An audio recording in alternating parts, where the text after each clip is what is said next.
Di hadapan polisi yang memeriksanya, tersangka Yedi Mulyadi 44 tahun, warga Dusun 1 Desa Tanjung Serang, Kecamatan Gunung Megang, Muara Enim, Sumatera Selatan ini, mengaku membunuh istrinya setelah dituduh selingkuh oleh korban.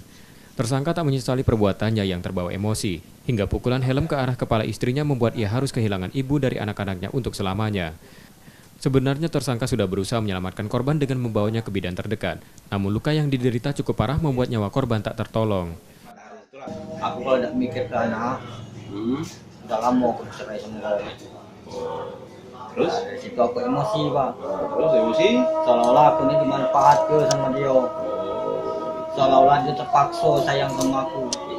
Tersangka kemudian ditangkap polisi setelah mendapat laporan tentang peristiwa itu. Tersangka ditangkap dengan barang bukti saat terjadinya peristiwa tersebut. Jadi untuk pelaku kita sangkakan jerat pasal 44 ayat 3 Undang-Undang Nomor 23 Tahun 2004 tentang penghapusan kekerasan dalam rumah tangga. Ancaman hukumannya 15 tahun penjara. Tersangka saat ini ditahan di tahanan Polres Muara Enim dan terancam hukuman 15 tahun penjara. Amriza Nur Satria, Kompas TV, Muara Enim, Sumatera Selatan.